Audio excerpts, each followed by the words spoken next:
for coming tonight. And one of my favourite speakers, I've said this to everybody, my favourite speaker is Nick, because he's just got a really interesting view on the things that he sees, and he looks from numerology, from sacred geometry, and it's just a really nice link of how it all works together. A couple of things about Truth Juice in general. Thanks for supporting us second week in a row. Next week is Ian Crane, so please keep posted and come and see us again. And the other thing that I keep pushing and is really important is the networking side, so please take the opportunity to everybody chat with each other, have tea and just really network among each other. Without any further ado, I'll pass you on to Nick. Thank you very much. Thank you very much. Thank you. Am I coming out of the speakers as well as out of my mouth? Can anybody hear anything coming out of this microphone? I think it has to be a bit closer. Past the beard. Unfortunately, it has to be a bit closer. A bit closer about there, like that. That's better. Yeah, you hear that? I think so, yeah. Okay. It's a bit of a strange thing. Right. Well, tonight's talk is called A Human History, and its little subline is from the birth of Earth to the age of prophecy in about an hour and 20 minutes or an hour and a half. I'm going to do it in two roughly three-quarter-hour sections, as long as I can keep on track. And what it is it's the results of my investigations into the history of cooperative effort on planet Earth. Because right from when I was really small, I've always been interested in fairy tales, and then I moved on to Roman legends, and then Greek myths and legends, and then I found that the Norse guys, they had myths and legends, and I was just fascinated by these ancient stories. I was fascinated by the Bible, by Genesis, by these guys who lived to be 900 years old, and people marrying their own sisters, and barren women giving birth to children. And as a result, I spent some time thinking, well, what happened before history? What happened before we started writing it down?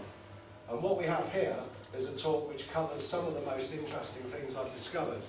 The original talk ended up being 4 hours long, so there's a lot of stuff gone missing. And you're left with really a load of thoroughly remarkable sites, which I think that some of you will have heard of some of them. I doubt whether any of you will have heard of all of them. And as a brief kind of preview, these red dots show the various places we're going to go to. We're not going to go to Egypt because that's one of the sections of the talk that had to be dropped, but if there's some questions and answers afterwards, it might come in. We're going to kick off in the Ice Age on the border of Czechoslovakia and Austria, where there was a pottery. Tens of thousands of broken pottery items have been found, and that was 27,000 years before Christ. Some people have come to this talk are surprised to find that anything happened before Christ, which is one of the reasons why I'm doing the talk. We're then going to move to a couple of sites in Turkey. One of them is one of the oldest towns on planet Earth. It's a place called Çatalhöyük, and is a very fascinating place indeed. Right up on high on the Anatolian plateau, in a marshy and pretty horrendous place where there's no raw materials and not much of a chance of farming. Several hundred people built a town several thousand years before Christ. We're going to go to a place called Göbekli Tepe, which has got as many as 300 standing stones, all of which have been carved, and the whole place has been buried. It was hidden for the last 10,000 years, only came to light in the 90s, I believe. We're going to also visit the home of bureaucracy, where we see seals and other items of kind of value and trade, if you like, becoming established. But there's also lots of really beautiful and amazing things there. That's called the Burnt House of Arpachaya, a thoroughly exotic sounding place with many exotic things to see. We're then going to go down to the south of what is modern Iraq. It used to be called Sumer, or the land of Shinar in the Bible, where we'll go to the home of the gods. We'll go to the oldest temples on planet Earth, the oldest brick-lined burial pits, and the oldest cities. We'll visit Jericho, Eridu, and Finally, we're going to go to a place in the Lebanon, which is a Roman site officially, but it actually covers the entire time scale of this talk. And it's a vast and ancient platform. It's a place called Baalbek, or town of Baal. So that's a look at where we're going. We'll take a break about halfway through.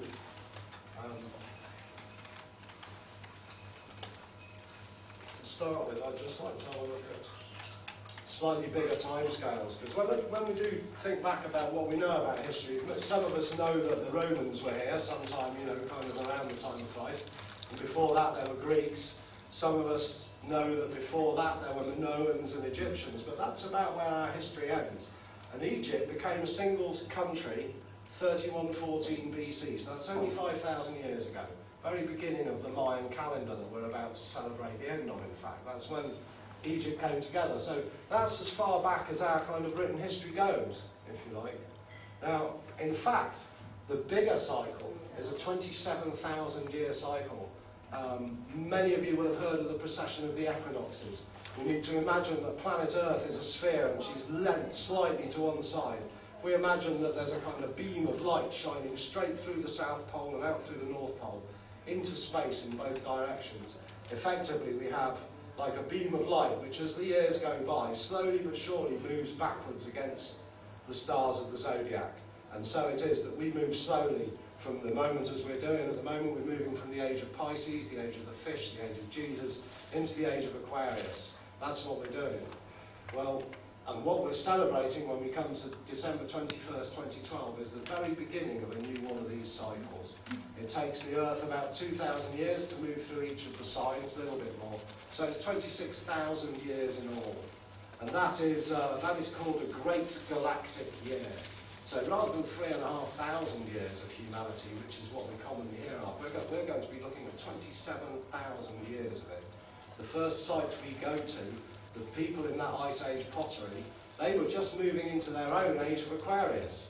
But in the last galactic year, you see. So all of this stuff, 27,000 years worth of history, is summed up in this really rather beautiful cycle. It can also be divided up into 5,200 year sections, 5 of them. And it's that last fifth of a section that the Mayan calendar deals with. They know that we're coming to a time of great, great change and that we've been there before.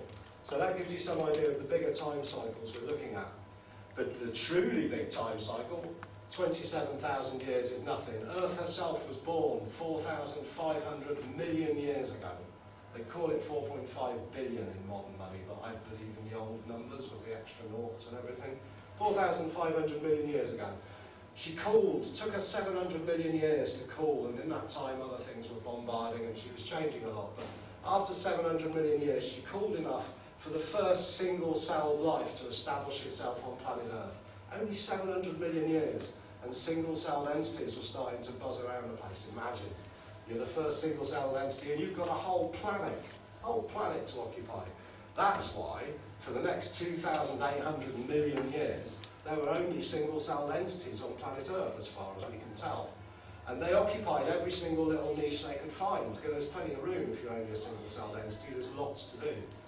But eventually, of course, they got a bit crowded. They started shouldering up against each other, and one of them nudged the one next to it and said, "Hey, how about you be in the mouth and I'll be the arsehole, and we'll see if we can't take this lot on." And what happened was you got a kind of membrane around these two cells, and that enabled them to start creating and occupying new niches and going, "Oh, do you want some?" to the single-celled entities that were around them. So all of that has taken 3,800 million years, all that time just to get to double-celled entities.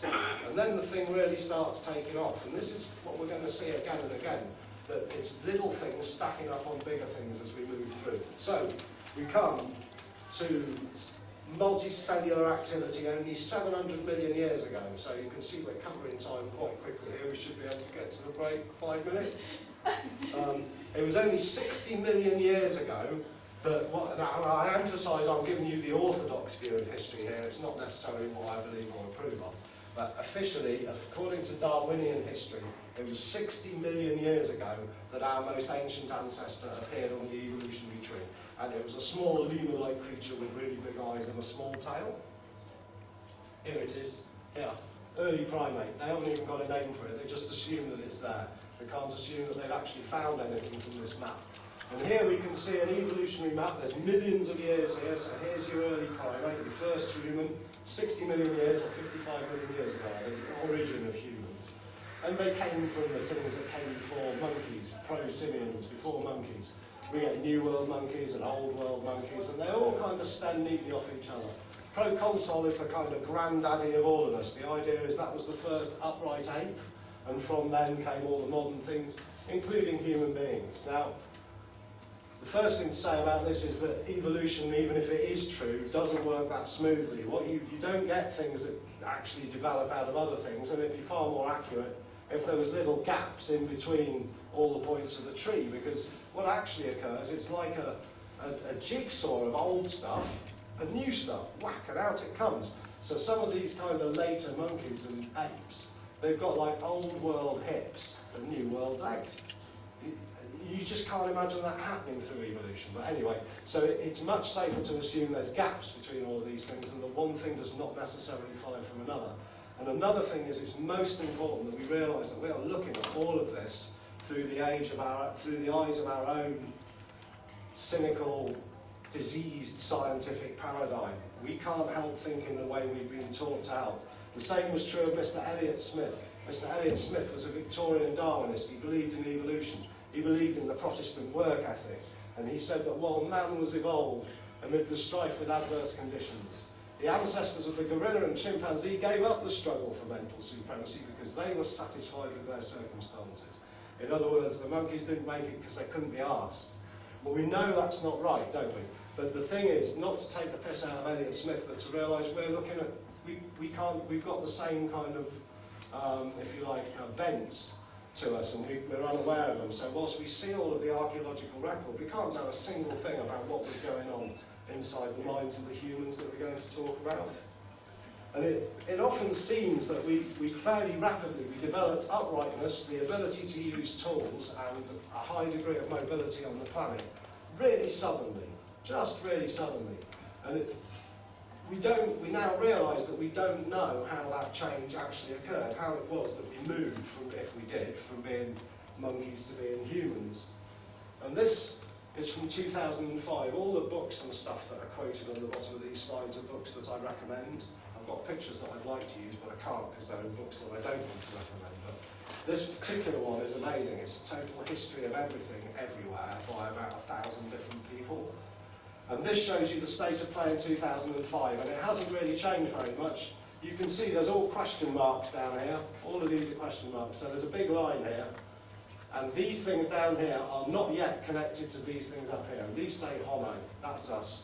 Look how many there are. You know how there's different cats now? There's lions and tigers and lots of different polecats. Well, here there's this Homo rudolfensis, Homo augusta, Homo habilis, Homo heidelbergensis. There used to be lots of different sorts of us. It was only 35,000 years ago that we became the only one. There's a couple of interesting things to be looked at here. The first is that no fossil connection has been found between us and the apes. The second is Homo habilis, Homo augusta. They both turn up just under 2 million years ago with brain cases 50% bigger than any of the things that have come before. And that happens really suddenly in the geological record, and that's the word used by the sources, is that Augusta and habilis turn up really suddenly. And they are connected probably to modern humans.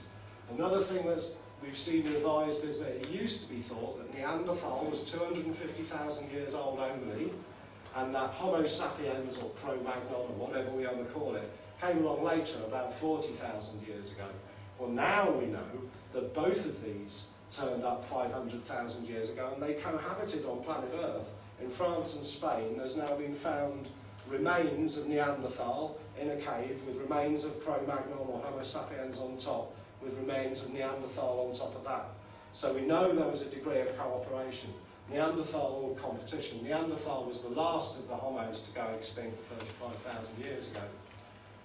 But once it had been around for 250, it's got a bit of a reputation as being a knuckle dragger, the old Neanderthal, hasn't it? Well, it's not entirely fair. They had a hyoid bone. That means they could anchor the larynx, which means they could certainly make coherent noises. They could have made speech. They were around for 500,000 years before whatever it was got to them. And after 250,000 years and things, they were starting to bury their dead and sprinkle them with flowers and red ochre and show signs of what would be called, funerary rites. So that's an interesting tale of Homo neanderthal. But anyway, one way or the other, it ended up being only us. The other interesting thing here is Homo heidelbergensis. He was the first one. Homo heidelbergensis was the first one, as far as we know, and remember we've only got scraps of evidence for this, was the first one to make it to the UK. as we shall see, there were several periods of environmental cooling and drying